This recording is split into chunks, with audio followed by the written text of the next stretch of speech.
Ayah saya meninggal saat saya masuk pesantren. Dan baiknya saya rasakan luar biasa. Beliau mengajar di musalla kecil dulu, sekarang jadi masjid. Itu saya selalu dibawa. Beliau mengajar, saya tidur. Sekarang gantian saya mengajar, beliau tidur. Dan kadang di pangku, gendong sampai pulang. Saya pernah sengaja pura-pura tidur untuk ingin tahu apa yang dikerjakan ayah saya di jalan. Jaga betul supaya nggak bangun. Begitu saya disimpan di kasur dan bangun, diajak bercanda. Saya mau masuk pesantren, beliau nggak sempat ngantar. Saya bertemu, beliau menangis, peluk saya, minta maaf, gak bisa ngantar ke pesantren. Saya belum mengerti apapun saat itu. Saya bertekad, insya Allah saya belajar dengan sungguh-sungguh. Sepekan 2 pekan saya dapat panggilan pulang. Saya tanya pada kakak saya yang ikut, sekarang ada di sini, di mana ayah? Beliau nggak jawab. Sampai di Bandung, paman saya, beliau sekarang Sekom MUI Jawa Barat, langsung menyampaikan, nampaknya nggak akan terkejar sampai sana, mungkin sudah dimakamkan. Saya ngerti, paham saat itu bahwa beliau telah wafat. Saya pulang. Maghrib saya sampai, saya dapati ibu di ruangan tengah. Saya datangi, saya menahan tangis, tidak menangis sedikit untuk membahagiakan ibu saya. Saya datang, saya peluk, saya temani tidurnya. Itu pertemuan saya dengan ayah saya terakhir di mimpi. Saya bermimpi melihat sudah pakai kemeja, tersenyum, mendadahi saya. Sudah. Besoknya saya cari ke kamar. Ternyata Allahu Akbar, apa yang selama ini saya pelajari di pesantren, kitabnya sudah ada di kamar semua, sudah disiapkan. Saya menangis saat itu. Saya bawa mushaf. Jadi bapak saya, ayah saya, itu bajunya pun saat wafat dibagikan kepada sahabat-sahabatnya. Bajunya, kitab-kitab ini dibagikan. Ibu saya menunjukkan kemudian ada jam yang nanti nak pakai. Saya bilang simpanlah. Saya bawa mushaf.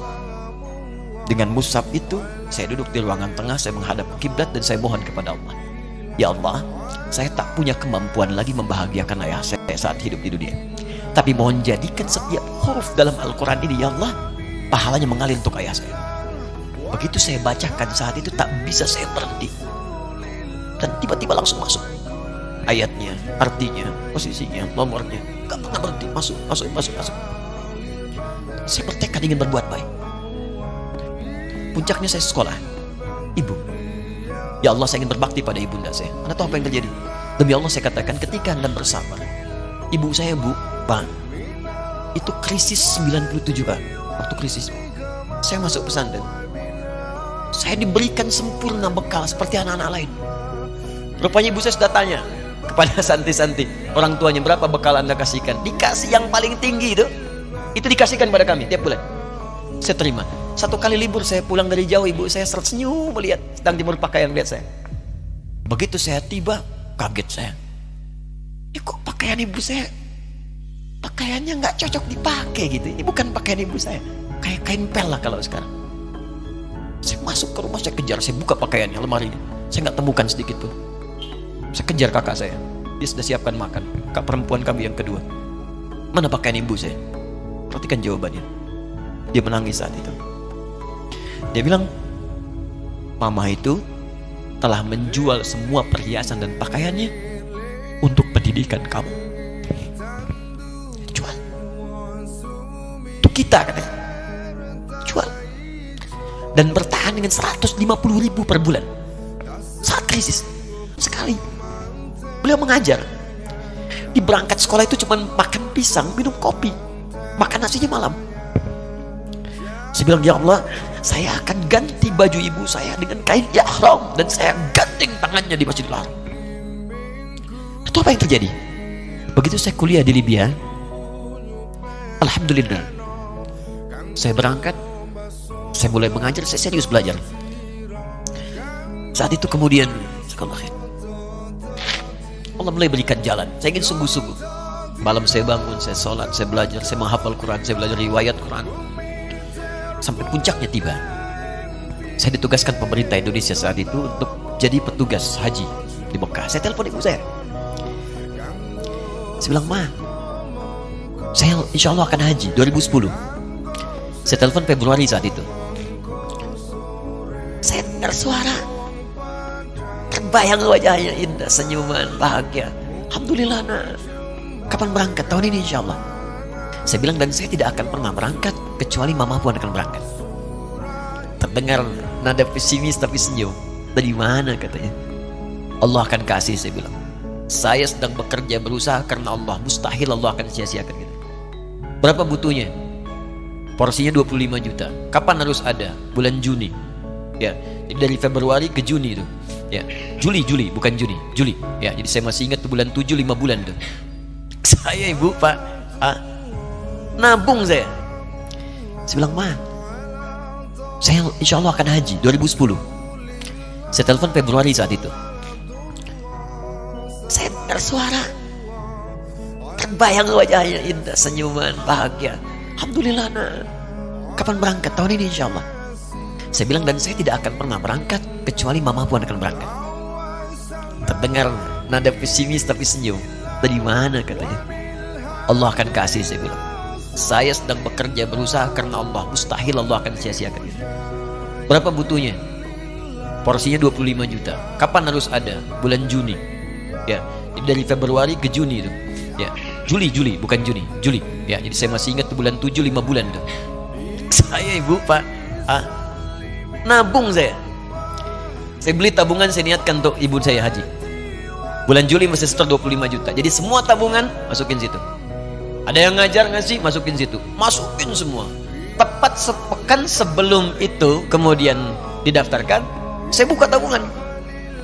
Allahu Akbar, karunia Allah luar biasa. Tadi butuh berapa? 25 juta. Begitu dibuka, Masya Allah, 1 juta.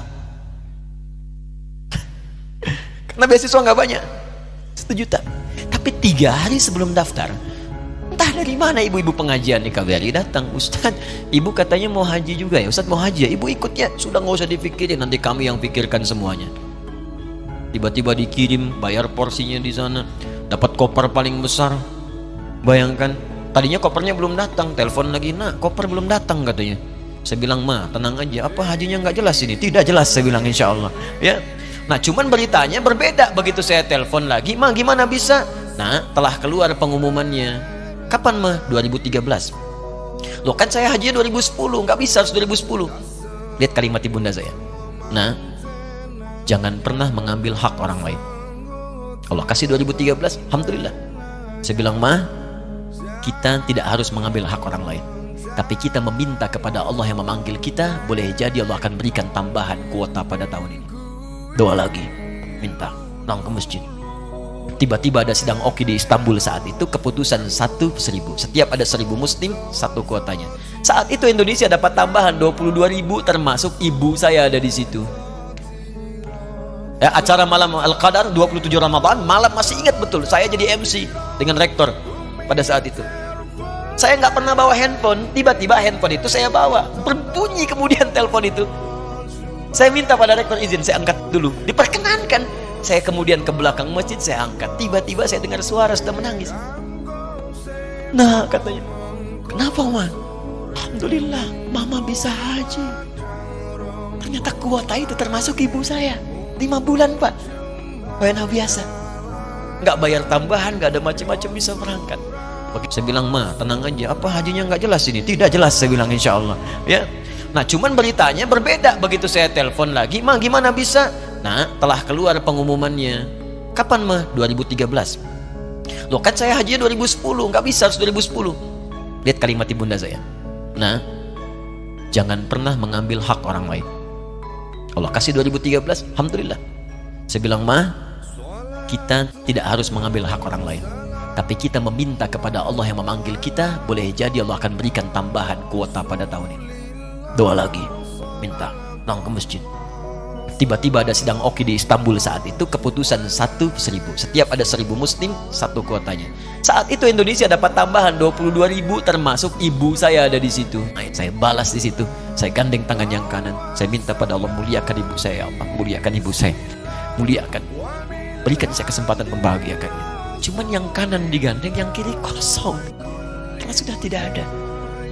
Jadi ketika Anda belajar pun untuk menjadi ulama, Allah akan muliakan Anda. Orang tua Anda akan dapat bagiannya. Yang hafal Quran itu Musa, yang bisa haji bapak ibunya.